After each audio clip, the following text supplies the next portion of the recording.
आज हम आपको बताने जा रहे हैं सावन के महीने में पड़ने वाले सोमवार के भोलेनाथ के व्रत की पावन कथा। जो कोई इस कथा को पढ़ता या सुनता है उस पर भोलेनाथ की कृपा सदा बनी रहती है। वीडियो में आगे बढ़ने से पहले आप सभी मित्रों से विनती है कि हमारे चैनल भक्तिसागर 20 से 23 को सब्सक्राइब करना न भूले और वीडियो को ज्यादा से ज्यादा लाइक और शेयर करें। अब हम आपको सुनाते हैं भोलेनाथ के सावन के महीने के व्रत की पावन कथा। एक सेठ साहूकार था, उसका नाम किसनलाल था। उसकी एक सुंदर पत्नी थी। वह दोनों ही पति पत्नी बड़े प्रेम से अपना जीवन यापन कर रहे थे और वह दिन रात भगवान भोलेनाथ की सेवा किया करते थे। दोनों पति पत्नी हमेशा शिव भक्ति में लीन रहा करते थे। इतना सब कुछ करने के बावजूद दोनों को एक भारी दुख था कि उन्हें कोई संतान नहीं थी। वह दोनों पति पत्नी रोज भोलेनाथ की सेवा करते और उनसे सिर्फ एक ही विनती करते कि भगवान उन्हें एक संतान दे दे। धीरे धीरे उन्हें भोलेनाथ की भक्ति करते करते बहुत साल बीत गए पर उनके कोई संतान पैदा नहीं हुई। एक दिन जब साहूकार किसनलाल और उसकी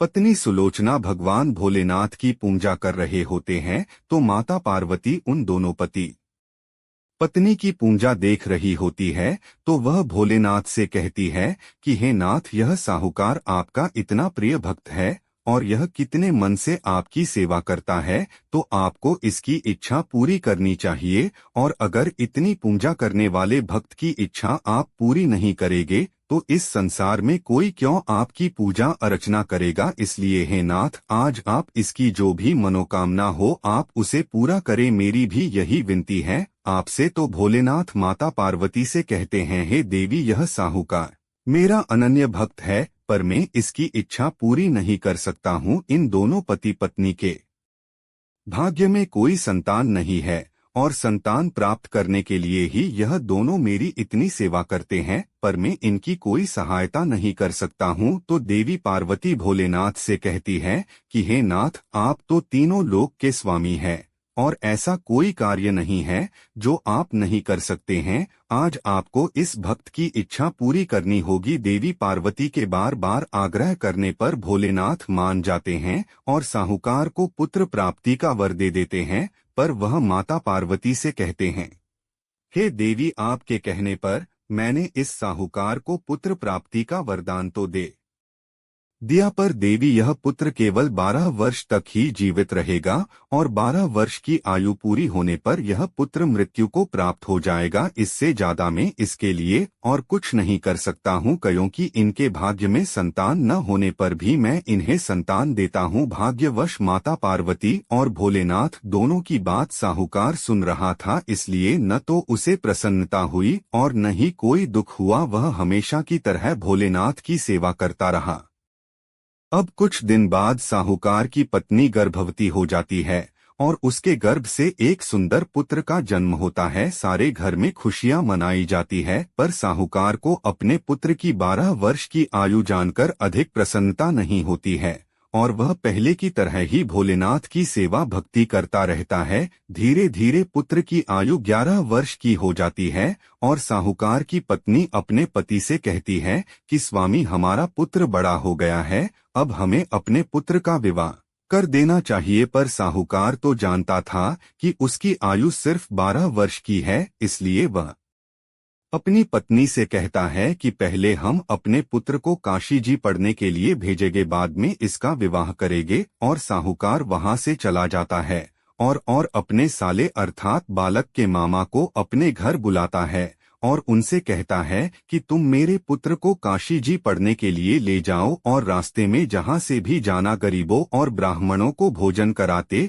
और यज्ञ कराते जाना। और साहूकार बहुत सारा धन देकर दोनों मामा भांजा को काशी जी पढ़ने के लिए भेज देता है। रास्ते में एक राज्य पड़ता है और वहाँ के राज्य के राजा की पुत्री का विवाह था और जो दूसरे राज्य से राजकुमार विवाह के लिए आया था। वह तो एक आंख से काना था। यहाँ मंदिर में यज्ञ कराते जब वर का पिता इतने सुंदर साहूकार के लड़के को देखता है तो वह अपने मन में सोचता है कि क्यों न वर की जगह इसी को घोड़े पर बैठा दिया जाए, क्योंकि उसे डर था कि उसके काने लड़के को देखकर कन्या के माता पिता विवाह से इनकार न कर दे। ऐसा सोच वह मामा भांजा के पास जाता है और उनसे अपनी सारी बात कह देता है कि उसका पुत्र एक आंख से काना है, इसलिए बारात में घोड़े पर बैठने तक के लिए वह उसका साथ दे दे, फिर चले जाए। पहले तो मामा मना कर देते हैं, पर बार बार कहने पर वह वर के पिता की बात मान जाते हैं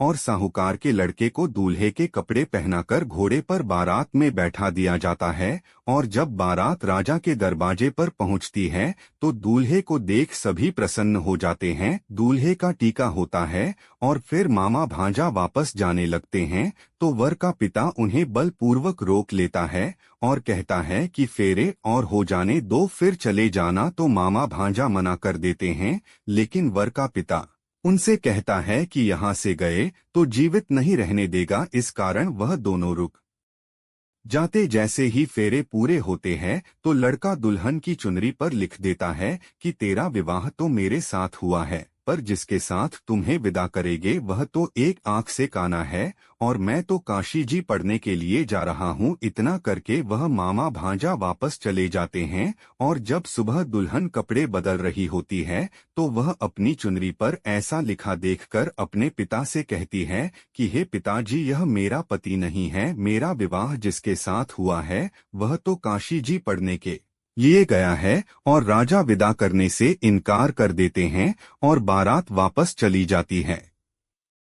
और यहाँ दोनों मामा भांजा काशी जी पहुंच जाते हैं और साहूकार के लड़के की शिक्षा शुरू हो जाती है। एक दिन जब मामा भांजा दोनों यज्ञ करा रहे होते हैं तो भांजा की तबीयत अचानक खराब हो जाती है और वह मामा से कहता है कि मामा, आज मेरी तबीयत ठीक नहीं लग रही है, मैं अंदर जाकर सोता हूँ, आप ये यज्ञ कर लेना। और लड़का अंदर जाकर सो जाता है और थोड़ी सी ही देर में लड़के के प्राण निकल जाते हैं। और जब मामा अंदर जाकर देखता है कि यह तो मर चुका है तो वह रोने लगता है। फिर वह सोचता है कि यदि अभी रोना पीटना आरंभ कर देंगे तो यज्ञ का कार्य अधूरा रह जाएगा, इसलिए वह बाहर जाकर यज्ञ का कार्य समाप्त करता है और फिर रोना पीटना आरंभ कर देता है।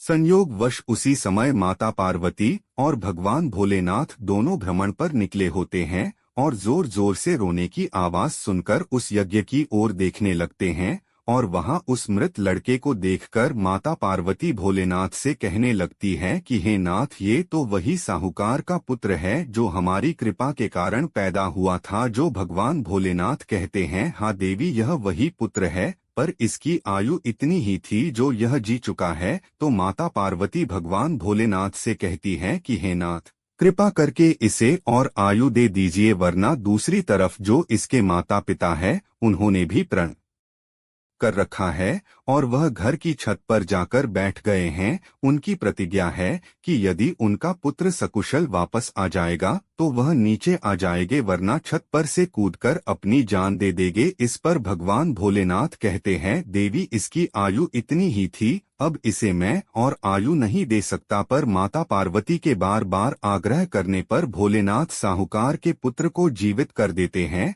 और माता पार्वती और भगवान भोलेनाथ अंतर ध्यान हो जाते हैं और साहूकार का पुत्र उठकर खड़ा हो जाता है। मामा पुत्र को जीवित देख बहुत प्रसन्न हो जाते हैं और फिर दोनों मामा भांजा काशी में शिक्षा पूर्ण कर वापस अपने शहर को चल देते हैं। फिर वह पहले के भांति ही यज्ञ करते और गरीबों और ब्राह्मणों को भोजन कराते आ रहे थे। रास्ते में वही राज्य पड़ता है जहाँ के राजा की पुत्री से साहूकार के पुत्र का विवाह हो गया था। साहूकार के पुत्र को यज्ञ करते राजा देख लेते हैं और पहचान जाते हैं कि यही हमारा दामाद है जिससे हमारी पुत्री का विवाह हुआ है। वह तुरंत ही लड़के का हाथ पकड़कर उसे राज्य महल में ले आते हैं और उनका खूब आदर सत्कार करते हैं और मामा और भांजा दोनों स्वीकार कर लेते हैं कि उनके भांजे से ही राजा की पुत्री का विवाह हुआ है। फिर राजा अपनी पुत्री और दामाद को रीति रिवाज के साथ बहुत सा धन और सामान देकर घोड़ों हाथियों के साथ अपनी पुत्री और दामाद की विदा करते हैं।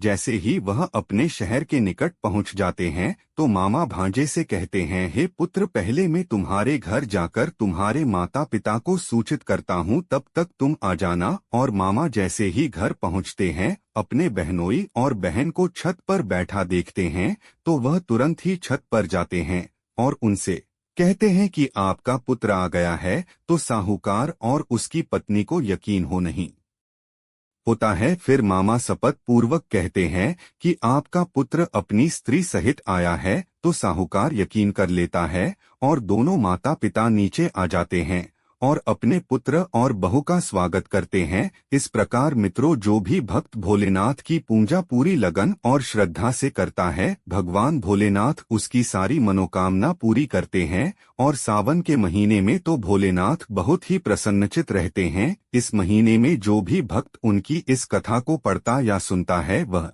उसकी सब मनोकामना पूर्ण करते हैं। मित्रों, अगर आप सबको यह कथा पसंद आई हो तो वीडियो को लाइक और चैनल को सब्सक्राइब करना न भूले। धन्यवाद मित्रों। कमेंट में हर हर महादेव अवश्य लिखे।